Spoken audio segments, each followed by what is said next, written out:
Здравейте и добре дошли в моя YouTube канал, където си говорим за метафизика, личностна трансформация и взаимоотношения.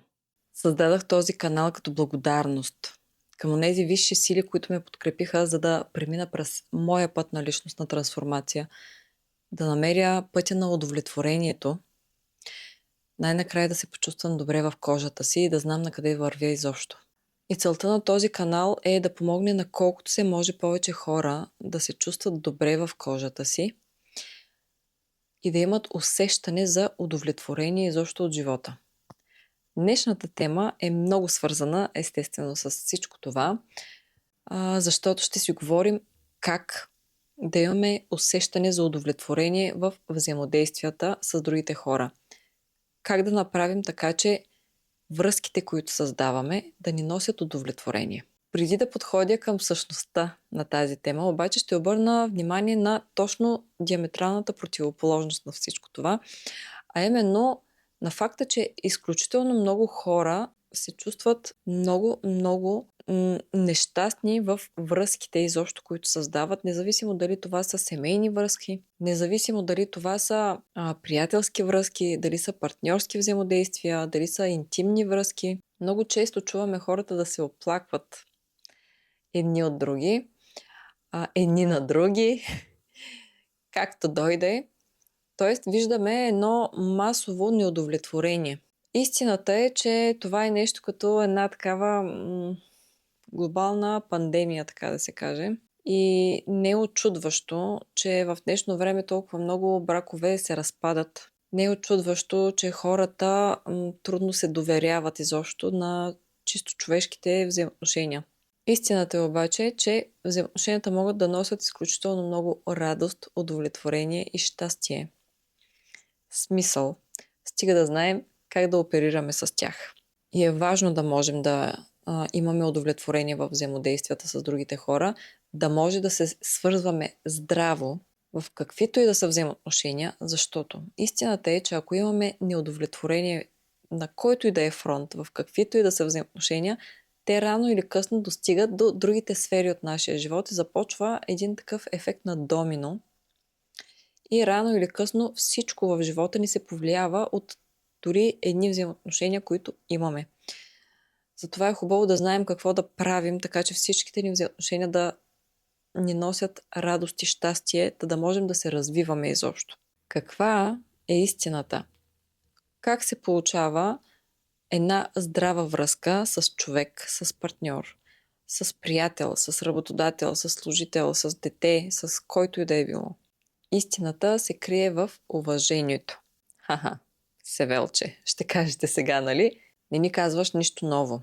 Може би всеки един човек сам за себе си е стигал до това заключение, обаче истината е, че много малко хора могат реално да разберат какво означава това уважение. И много малко хора всъщност са способни да изпитват уважение и да го демонстрират това уважение. Истината е там, че много голяма част от хората, които се чувстват неудовлетворени в живота си, очакват, че уважението е нещо, което трябва да им се демонстрира от срещната страна, за да може те насрещно да дадат уважение или да се чувстват уважавани, а истината е много различна от това. Истината е, че за да можем ние да изпитваме уважение към някой, за да може някой да изпитва уважение към нас, ние първо трябва това уважение за себе си да можем да го преживяваме и на себе си да можем да го дадем. Когато хората в нашия живот ни демонстрират липса на уважение, всъщност ние самите себе си не сме уважавали и сме им показвали, че това е отношение, което бихме търпяли и сме го търпяли. И тези хора са били обучени от нас самите, че всъщност по този начин с нас се говори. И после ние очакваме в някакъв момент тези хора да променят отношението си, когато на нас ни дойде твърде много дозата на това неуважение. Обаче това не се случва и почваме да изпитваме силно негативни чувства, да ги обвиняваме хората, че са зле възпитани и така нататък.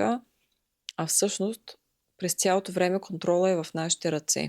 Как се случва това, че всъщност ние да изискваме това уважение, без реално да го правим? Защото много често, когато някой прояви неуважение към нас, може да се стига до това да го изискваме вербално и то пак да не се случва. Да, обаче същия човек си тръгва от тази комуникация и отива и си говори с някой друг и се държи по съвсем различен начин. И това е именно защото отсрещният човек по някакъв друг начин е създал основата на взаимоотношенията с този човек. И това е тъжната истина. Нямаме право да обвиняваме другите хора, ако ние самите не сме способни да си даваме уважението, което изискваме от другите. И аз знам, че това е една много, много трудна и тежка за приемане истина. И още по-трудно е да го приложиш в живота си, защото какво означава това аз да уважавам себе си? Много хора бъркат това да уважаваш себе си, че означава да говориш за това, да го изискваш вербално. Всяка една комуникация, над 90% от нея е в енергията, с която влизаме в комуникацията. Когато успеем да въплатим в собствения си живот уважението към нас самите, ще видим колко бързо всъщност това отсреща се променя като огледално уважение. В този момент може би даже е възможно да си кажем, как така досега не съм го разбирал това. То е толкова просто, а всъщност на мен ми е обягвало. Това е момента, в който ако си задаваме такъв въпрос, най-вероятно ние сме направили един квантов скок. Аз много обичам да говоря за квантова физика и за манифестиране, и за енергия, и за промяна на изобщо вярвания, на ментални програми.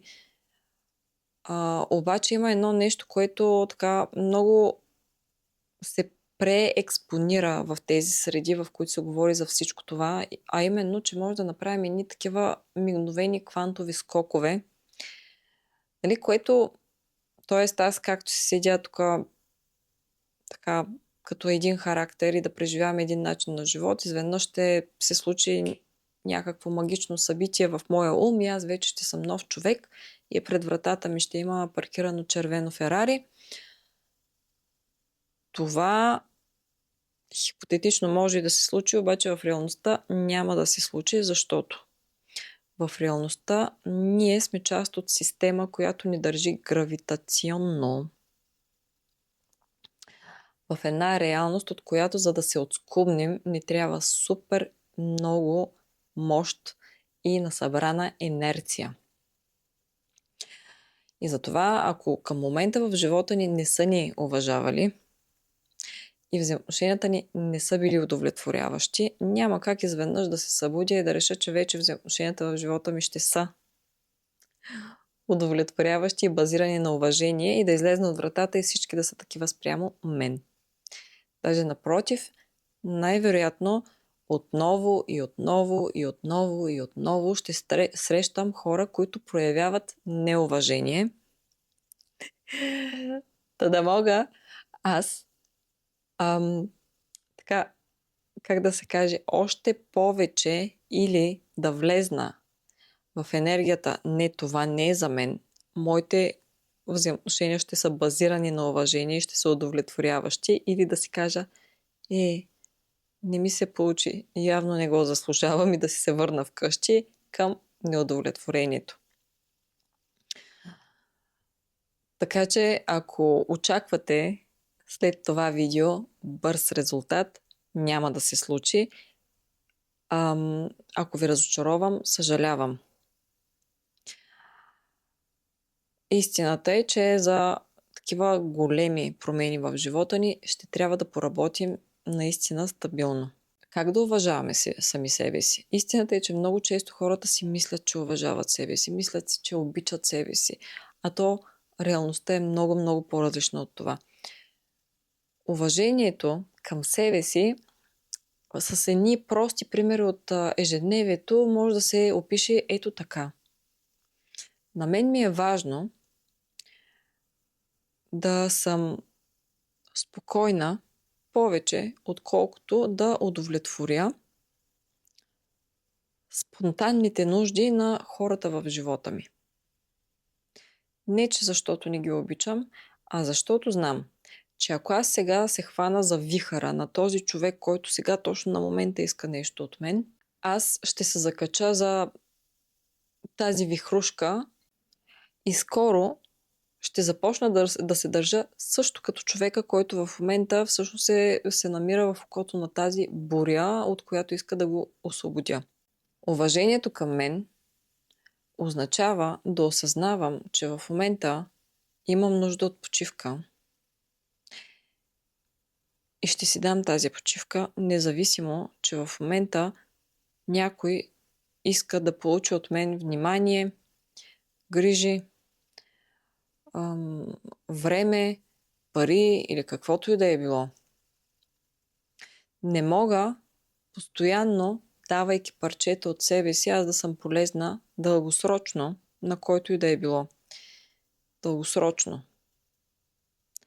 Истинските удовлетворяващи взаимоотношения са дългосрочни хора и в тях се инвестира наистина лека по лека и така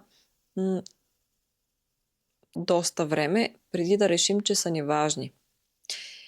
И когато ние сме инвестирали доста дълго време в тези взаимоотношения, така и не искаме да ги изгубим така бързо. И тъй като не искаме да ги изгубим така бързо, ние предпочитаме да мислим дългосрочно. И понякога се налага да взимаме едни трудни решения, като например за момента да кажем на някой не. Колкото и да обичаме този някой. И на себе си да кажем да. Това може да е... Знаеш ли, наистина искам да ти изготвя отново това, което обичаш. Обаче ми писна всяка вечер да готвя по 3 манджи за всеки един в семейството. Тази вечер ще сготвя това, което аз обичам и ти, ако не искаш, може и да не ядеш. Знам, че звучи грубо и неуважително, но всъщност ако се замислиш, достатъчно е уважително, че готвиш и за другия човек и му предлагаш. А може би е неуважително този някой човек да ти каже: не ми харесва това, което си ми сготвил. Дай ми нещо друго. Това са реални ситуации, за които говоря. Не са приятни, не са лесни за навигиране, така да се каже, за управление, но е необходимо да встъпваме в тях с намерение. Защото ако аз всеки път поставям нуждите на някой друг пред моите, рано или късно това, което се случва, е този човек да се научи, че той стои пред мен като приоритет. И този човек ще започне да го изисква това от мен. И когато достатъчно дълго време съм позволявала този човек да ми е приоритет, моите лични сила, увереност, щастие ще се изчерпат. И рано или късно този човек, който иначе ми е толкова важен, ще започва да ми нагарча и да искам да избягам от него. Уважението не е винаги да ти казвам да. Уважението е да мога да ти кажа: виж, важно ми е да се чувстваш добре, обаче аз в момента имам нужда да направя нещо за себе си. И между другото, уважението към нас самите се гради на базата на едно друго нещо, което се казва себелюбов. За себелюбов съм говорила в друго видео и за любовта изобщо съм говорила в други видеа. Ще сложа линкове някъде из това видео, за да може да изгледате и тези видеа. Те са много важни, не ги пропускайте, ако тази тема ви е актуална. Само когато сме си дали любов сами на себе си, ние сме в състояние да уважаваме себе си всъщност. Защото от една страна, защото когато си дадем любов сами на себе си, това, което се случва, е да започваме да ценим себе си, защото ние инвестираме в себе си и започваме да преживяваме след това резултата от това да си даваме любов, а това преживяното е изключително сладко и човек не може лесно тук така да го забрави и ще се опитва винаги да се връща към това. И тъй като веднъж сме си дали любов и сме я почувствали, изпитали, преживяли, ние сме способни след това да уважаваме в себе си тази си страна, която е склонна на цената на това за момента да каже на някой не, за да се постигне зареждане на вътрешните сили. Само тогава, когато уважаваме себе си, другия отсреща всъщност ще види какво означава за нас уважението, което ние изискваме, и то не е необходимо в този случай дори вербално да го изискваме. Този човек просто ще вижда ние как се отнасяме сами със себе си и ще се напасва към нашето отношение към нас самите. Когато правим нещата по този начин и хората недоволстват заради избора ни в този конкретен случай, какъвто и да е този случай, да се погрижим за нас самите, вместо за човека отсреща, ние ще сме способни и да не му се сърдим между другото. И всъщност, като не му се сърдим на този човек, който и да е този човек, това, което се случва е, че човека отсреща си дава сметка, че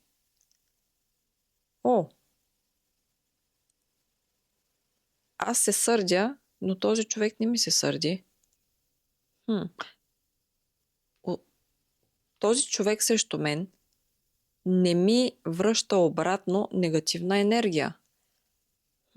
Мислех, че се опитва нещо да ми навреди, като не иска да ми помогне. Но ако иска да ми навреди, всъщност ще се опитва да го прави и по други начини. Ще демонстрира някаква негативна енергия, а този човек не го прави. Може би в крайна сметка избира себе си, защото си е важен наистина. И освен това, виж, сякаш като да се чувства добре, когато се погрижи за себе си. Това заслужава уважение. Аз също бих искал да се чувствам добре. Ще е добре да съм по-дълго време покрай този човек. Може пък да се науча на нещо. Как да съм повече време покрай този човек? Като се държа с него така, както този човек сам със себе си се държи. И така всъщност ние тренираме хората, с които си взаимодействаме, как да се отнасят с нас. И също сме склонни да забелязваме как хората, когато избират себе си, всъщност не го правят, за да ни навредят на нас самите, а го правят, за да си помогнат на себе си, и ние можем да го уважаваме това. И когато едни взаимоотношения са базирани на такъв тип динамика, ние нямаме абсолютно никакви притеснения да си споделяме автентичните ни чувства. И да си отказваме, и въпреки това да сме си приятели, и въпреки това да сме си партньори, и въпреки това да сме си близки, и да очакваме едни от други най-доброто. Така можем да очакваме, че ще има и искреност. Така ще можем да очакваме, че ще има и добронамереност. Така ще можем да очакваме, че ще има и доверие, любов, споделеност. Всичко това се базира на уважение, но не първо уважение към другия, а уважение към мен самата. Защото ако аз не мога да изпитвам автентичното уважение, така и не мога и да го разпозная в другия човек. Едни такива процеси, свързани с уважение, водят всъщност до едни стабилни основи, на базата на които взаимоотношенията могат да се развиват и да растат. И после на базата на същите тези взаимоотношения можем и ние да се развиваме и да растем.